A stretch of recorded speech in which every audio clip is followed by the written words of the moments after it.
सनातनियों ने, हिंदुओं ने, हिंदू पंडितों ने पैसों के लालच में, सियासी दबाव के डर से या और भी कोई कारण हो सकते हैं, इन कारणों की वजह से अपने धर्म को पूरी तरह से बेच डाले हैं। और इसका एहसास हर उस सनातनी को है जो सनातन धर्म को मानते हैं। उदाहरण तो मेरे पास सैकड़ों हैं, पर मैं ये दिखा रहा हूँ। ये चिराग पासवान है, रामविलास पासवान का बेटा। जाति में दलित, हरिजन आप कहेंगे। जाति नंबर अगर दिया जाए तो 5वां नंबर आता है, जैसा कि बहुत से साधुओं से मैंने सुना हूँ। हालांकि ये इनका अपना दिया हुआ है, वैसे अगर धार्मिक लिहाज से देखा जाए तो इनको हिंदू में शामिल नहीं माना जा सकता है। चौथे नंबर की जाति है शूद्र की, और बहुत सी धार्मिक पुस्तकों में है कि शूद्र पुरुष किसी ब्राह्मण महिला से विवाह कर ले तो इसके नतीजा में जो बच्चा पैदा होगा उस बच्चे को चांडाल कहा जाएगा।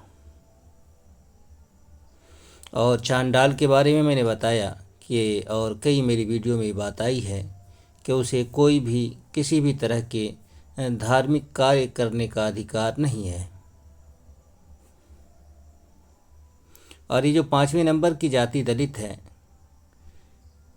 वो दलित अगर किसी ब्राह्मण महिला से विवाह कर ले और उससे जो बच्चा पैदा हो उसको क्या कहेंगे, इसका वर्णन किसी भी धार्मिक पुस्तक में नहीं है। लेकिन इतना तो सभी मानते हैं कि वो चांडाल से भी हजारों स्थान नीचे गिरा हुआ होगा। चांडाल से भी बहुत नीचे का वो व्यक्ति होगा हिंदू धर्म शास्त्र के अनुसार। और चिराग पासवान को देखें तो इनके पिताजी रामविलास पासवान की जो शादी हुई है वो ब्राह्मण महिला रितु पासवान से हुई है। अब अगर चिराग पासवान पूजा पाठ कर रहे हैं और कोई पंडित करवा रहा है, या ये खुद कर रहे हैं, या किसी मंदिर में जाकर के पूजा कर रहे हैं, तो आप इसको क्या कहिएगा? तो इस पूरे मामले को देखने के बाद इसके सिवा कोई सनातनी कुछ नहीं कह सकता है कि धर्म नष्ट हो चुका है। पंडितों ने पैसों के चक्कर में या किसी और दबाव से धर्म को नष्ट कर दिया है। धर्म का मतलब तो ये है कि अगर आप उस पर विश्वास रखते हैं तो सारी दुनिया में आप अगर अकेले भी हैं तो उससे जुड़े हुए रहें। वैसे अगर कोई भी सनातनी किसी भी धार्मिक पुस्तक में कलयुग को पढ़ ले, कलयुग के बारे में, तो पता चल जाएगा कि वहाँ यही बात लिखी हुई है कि कलयुग में धर्म नष्ट हो जाता है। तो मिला जुला के यही बात सामने आती है कि सनातन धर्म को पंडितों ने और राजनेताओं ने अपने फ़ायदा के लिए बेच डाला है। अब आप देखें चांडाल के बारे में क्या कहा गया है धार्मिक पुस्तक में, वो भी आप देख लें तो फिर बात सामने हो जाएगी। ये देखें मनुस्मृति का अध्याय 3 है और मंत्र 239-40 है। यहाँ देखें क्या है, चांडाल, शुकर यानी सुअर, कुत्ता, रजस्वला स्त्री, नपुंसक, ये खाते हुए ब्राह्मणों को ना देखें। ये हो गया। आगे क्या लिखा है इसको देखें, हवन में, दान में, ब्रह्म भोज में, देवकर्म में। देवकर्म यानी पूजा पाठ में, जितने भी देवकर्म के अंदर वो चीज़ें आती हैं, व श्राद्ध में। जिस वस्तु को ये देखते हैं वो व्यर्था जाती है। अब इस मंत्र को 240 मंत्र को देखें, आप बार बार देखें।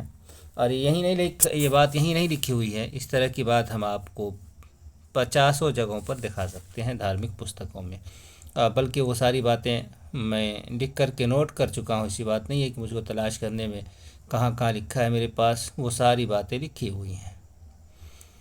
जो इस तरह की बातें यहाँ आपको दिख रही हैं।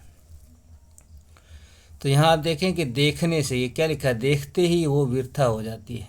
चांडाल अगर देख ले देव कर्म में या और ब्रह्म भोज में और भी जो पूजा पाठ है श्राद्ध वगैरह में, अगर इन चीज़ों को देख ले, उन वस्तुओं को देख ले जो पूजा पाठ में इस्तेमाल में लाई जाती है, तो वो चीज़ बेकार हो जाती है, ख़राब हो जाती है, बर्बाद हो जाती है, अपवित्र हो जाती है। तो जब चांडाल के बारे में ये बात आई है, तो चांडाल से तो हज़ारों गुना नीचे और बहुत नीचे का स्थान वो किसी दलित और ब्राह्मणी के मिलाप से जो बच्चा पैदा हो, उस बच्चे का होना चाहिए। यही हर वो हिंदू जो हिंदू धर्म, हिंदू शास्त्र से अपना जुड़ाव रखे हुआ है, ताल्लुक़ रखे हुआ है, वो इस बात को अच्छी तरह से जानता है। तो आप समझ लें कि क्या कहा गया है और हिंदू लोग सनातनी किस दिशा में चल रहे हैं।